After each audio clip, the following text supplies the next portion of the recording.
Quatrième partie de Sortez-moi de là, toujours avec mon invité d'honneur. Cette semaine, c'est Emma Derouchy, originaire du Mans et auteur de ce premier roman, La femme que nous sommes, un roman qui dénonce les violences conjugales à travers l'histoire d'Elisa, une jeune femme qui a tout pour elle en apparence, un métier passionnant, une petite fille qui fait son bonheur, et un mari dévoué. Pourtant, les apparences sont trompeuses et la réalité est bien différente. C'est ce qu'on va découvrir en suivant l'histoire d'Elisa à travers le prisme d'autres femmes présentes dans sa vie. On en parle dans quelques instants, mais d'abord, quelques mots sur vous, Emma. Vous êtes juriste à Paris en droit de la propriété intellectuelle, mais votre histoire a commencé chez nous, puisque vous êtes mancelle d'origine. Tout à fait. Vous êtes une enfant du Cru. Un pur produit sartois. Toujours un lien étroit aujourd'hui avec le Mans et la Sarthe? Oui, je viens très très souvent parce que ma famille habite encore ici, j'ai encore beaucoup d'amis ici, donc je rentre très régulièrement. Est-ce que ça vous manque? Parce que vous habitez à Paris, on parle de la qualité de vie au Mans, beaucoup, il y a plein de sondages qui sortent là-dessus, d'études. En fait, je pense que la vie parfaite, ce serait de pouvoir faire un petit peu des deux, quoi. Moi, j'aime bien l'idée d'être un peu dans l'effervescence parisienne et puis de revenir ici et d'avoir un rythme de vie plus tranquille et où je retrouve un peu mes racines, quoi. C'est ce que vous faites régulièrement. Si je reviens très très très souvent. Le train aide. Oui, mais c'est à 55 minutes de Paris, donc ça va vite. La femme que nous sommes, votre premier roman, pourtant vous écrivez depuis plusieurs années, des nouvelles notamment. Quand est-ce que ça a commencé cette passion pour l'écriture? Est-ce que c'est justement au moment de l'apprentissage de l'écriture, quand on a 5-6 ans? Non, pas trop. Je dirais que plutôt quand j'étais petite, j'étais surtout une lectrice. J'aimais beaucoup lire, je me réfugiais beaucoup dans les livres. Et puis, au fur et à mesure, je me suis mis à écrire donc des petites choses, des petites histoires. Et j'ai arrêté pendant mes études de droit parce que ça me prenait beaucoup de temps. Et ça m'a manqué quand je me suis remise à travailler. Et donc j'ai recommencé et c'est là où La femme que nous sommes est née. C'était quoi le déclencheur pour se lancer dans l'écriture de ce roman fort? On va en parler dans quelques instants. C'était que j'étais dans l'écriture d'un autre roman. J'y suis encore, un roman fantastique, donc qui n'a vraiment rien à voir et qui me prenait du temps et je ne m'en sortais pas. Et donc je me suis dit à ce moment-là, bon, il faut que je parte sur autre chose. Et donc j'ai d'abord écrit une nouvelle sur Elisa et Lenita, qui est un des personnages. Et j'ai trouvé le point de vue intéressant de parler d'Elisa, mais à travers le point de vue de Lenita. Et je me suis dit, tiens, je vais tirer le fil et donner la vision de chacune des femmes de la vie d'Elisa. Enfin voilà, je vais écrire chacun de ces personnages pour créer une histoire commune. On a une question de Nathalie Pelleté, libraire à la Maison Doucet et chroniqueuse chez nous dans La Quotidienne, justement sur votre démarche d'écriture de ce roman. Écoutez. Bonjour Emma, bonjour à tous. La question que j'avais envie de vous poser, c'était notamment sur votre travail d'écriture au moment où vous vous lancez dans ce roman. Est-ce que vous connaissez déjà la fin de l'histoire, puisque l'histoire d'Elisa aurait pu tout à fait se terminer autrement en ayant le même parcours? Et d'une manière générale, est-ce que dans votre écriture, vous vous laissez porter par vos personnages et par l'histoire, ou est-ce que, quand vous commencez l'écriture, déjà tout est en place? C'est marrant qu'elle pose cette question parce qu'en fait, je n'arrive pas à écrire un livre si je n'ai pas déjà écrit le dernier chapitre. Donc en fait, moi, je commence mon livre avec j'écris le premier chapitre et ensuite j'écris le dernier. Et là, j'ai mon histoire parce que en fait, je veux savoir où je vais emmener mes personnages. J'ai besoin que tout soit construit dans ma tête pour pouvoir ficeler quelque chose. Après, ce qui va se passer entre le point A et le point B, je ne le sais pas forcément, mais je sais où je vais les emmener. Vous laissez la liberté à l'intérieur du roman. Je ne commence pas à écrire si toute mon histoire n'est pas déjà terminée en fait. Alors on en parle de ce roman, l'histoire d'Elisa qui en apparence mène une vie rêvée. Elle est kinésithérapeute, elle est maman d'une petite Lucie qui fait son bonheur. Et elle est mariée à Loïc, un mari dévoué, mais tout cela, ce sont les apparences car la réalité est plus cruelle. Elle est en effet victime de violences conjugales et c'est ce qui va nous être raconté à travers le discours, le portrait des femmes qui l'entourent, qui jalonnent sa vie et son quotidien. Ce qui est particulier dans ce roman, c'est qu'on va connaître la vie d'Elisa à travers ces femmes qui sont dans sa vie, qui jalonnent sa vie. Ça, c'était un choix?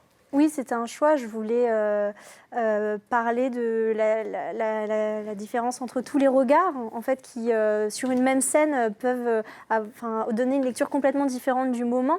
J'avais envie de parler de la différence de ce que les apparences donnent à voir et comment les autres les reçoivent et les passent au tamis de leurs propres émotions.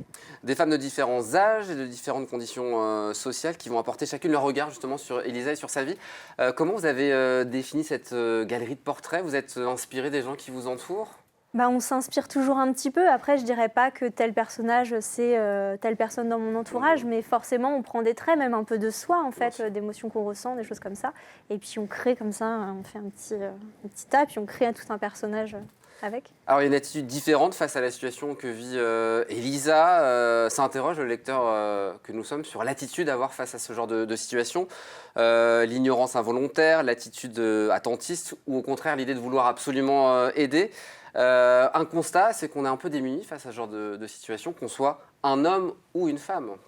Oui, l'entourage est complètement démuni, surtout qu'Elisa est dans la peur, dans la terreur. Donc elle a peur de prévenir son entourage parce qu'elle ne sait pas comment son entourage va réagir et à quel point ça peut la mettre en danger. Elisa, elle a perdu confiance aussi dans les institutions, il faut le dire. Donc en fait, elle demande de l'aide à personne parce qu'elle a l'impression que de toute façon, elle est tellement abandonnée. Si elle prévient, si elle va porter plainte, ce qu'elle a fait une fois mais elle n'a pas été écoutée, on va la mettre en danger, on va la mettre face à son agresseur. Et donc elle est tellement seule qu'elle se dit, il ne me reste plus qu'à partir. Différentes formes de violences faites aux femmes sont abordées en fait dans le roman à travers le prisme de ces femmes qui jalonnent sa vie, les propos sexistes, les avances insistantes des hommes envers les femmes à travers son ami pharmacien Gabriel. Vous dites un non gentil était un oui qui se cherchait encore. C'est fort comme phrase et comme oui, comme après propos. c'est vrai que c'est fort. Alors le personnage de Gabriel, il est très affirmée. C'est une belle femme qui... Voilà, elle se fait surveille. très régulièrement, alors pas forcément que pour sa beauté, mais parce qu'elle est une femme aussi dans bien l'espace sûr. public, elle se fait énormément harceler. Et en fait, bien souvent, aujourd'hui, il faut bien comprendre qu'un non, c'est une réponse, mais c'est pas toujours entendu. Et donc non, c'est pas une invitation à continuer, Bien quoi. sûr. Il y a aussi le harcèlement numérique que vous évoquez à travers Jeanne, la petite fille d'Eugénie, qui est une des patientes d'Emma. Harcèlement numérique, c'est une youtubeuse en fait qui fait de la promotion pour une pilule qui n'est pas vraiment pour perdre du poids, mais ce n'est pas tout à fait le cas. Donc elle a déjà ce côté de harcèlement numérique et puis aussi cette problématique des réseaux sociaux. L'importance du physique qui prime sur la personne. Je vous cite encore, elle était jolie sans être une belle personne. C'est un peu le problème aujourd'hui de la jeune génération. Alors elle, ça c'est ce qu'elle dit d'elle-même, c'est-à-dire qu'elle est très critique, elle est très violente envers elle-même. Aussi Jeanne, donc il y a toute la violence des réseaux sociaux, mais qu'elle a tellement pris sur elle que maintenant elle se la reverse en fait, elle la recrée. Donc elle a des mots envers elle qui sont d'une grande violence. Et donc elle se dit, voilà, je suis quelqu'un, je suis belle, mais en fait je ne suis rien d'autre. Et puis il y a les hommes. Les hommes, on n'en parle pas vraiment, en tout cas ils n'ont pas la parole dans l'ouvrage. Ça aussi c'était un choix de ne pas donner la parole aux hommes qui sont dans sa vie. Oui, la question s'est posée. Je me suis demandé si j'allais développer le personnage de Marc, qui est le collègue d'Elisa et un très bon ami à elle, et qui est un personnage plutôt lumineux. Et également la parole de Loïc. Et en fait, après, je me suis dit que non, tout le point de vue de mon livre devait passer par des personnages féminins. Et je ne voulais pas développer le personnage de Loïc parce que je ne voulais pas lui trouver des excuses. Voilà, j'avais besoin que ce soit vraiment que l'histoire d'Elisa, en fait. Et que ce Loïc soit vu tel qu'il est, c'est-à-dire là, un homme d'une violence extrême. On découvre sa cruauté au fur et à mesure du roman.